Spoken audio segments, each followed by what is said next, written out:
धन्यबाद दिनैसिम गोबां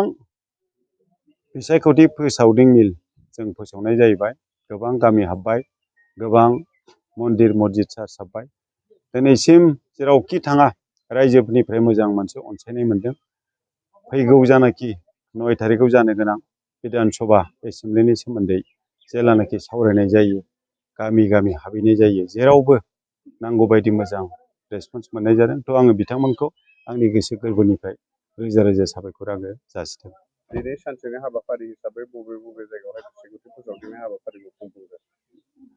दिनैसिम मोनथाम जाबाय नैबेसिम दा आरो दंबावो गोबांनो गोबावसिमाव 10-12थासो जाहैनो हागौ थ' खोब मोजां मोनदों एबारनि इलेक्सना सान्थि भाबैनो जाहैदों पिसफुलि भाबै खुनु दावराव दावसि गैया आरो आं बेखौनो दिनै बे जिसु ख्रिस्ट'नि सार्चनि खाथियाव आं बेखौनो आर'ज गाबो जाहाथे एबारनि इलेक्सना रंजा खुसियैनो सान्थि भाबै जानानै थांनो हायो बेखौनो आं आर'ज गाबो। दा नोंथाङा दिनैनि नैबे हाबाफारिजों लोब्बा लाखिनानै रायजो राजाफोरनो फैबाय थानाय बिसायख'थिनि सोमोन्दै मा खावलायहरनो लुबैदों? आं रायजोफोरखौ बेखौनो खावलायनो लुबैदों एबारनि बिसायख'थिया कंग्रेस दोलोनि फारसेनो थांगोन आरो कंग्रेस दोलोआ सरकाराव फैनाय लोगो लोगो रायजो राजाफोरनि सुख सान्थिजों लोगोसे उन्नतिनि खामानि मावगोन बयखौबो जों खौसेयै लानानै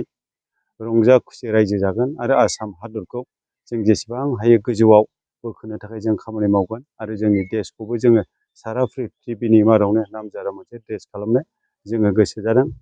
एबा जों बेनि थाखायनो खामानि मावगासिनो दङ बेजों लोब्बा लाखिनानै आंनो दिनैनि बे मन्दिराव नुजाफैनाय साफ्रोमबो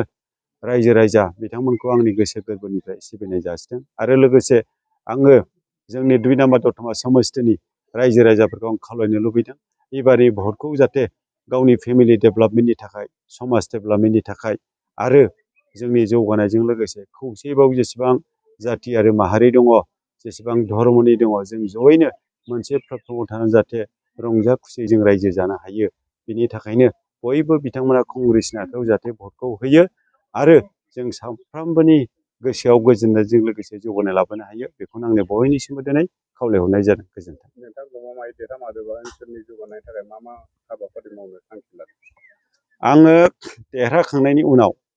बे ओनसोला बबे समयसाजोंहाय बिथांमोना नाख्रेबजानाय बे समयसाखौ आं सबसे सिगां नागिरगोन बेनि उनावहाय बे समयसानि समाधाना मा खालामबा जायो बेखौ आङो दिनै गभर्नमेन्टनि गेजेरजोंहाय एडमिनिस्ट्रेसननि गेजेरजों बा जोंनि आसाम लेजिस्लेटिभ एसेम्ब्लिनि गेजेरजों बेखौ समाधान खालामनाय होनायनि आङो राहा 100% लागोन।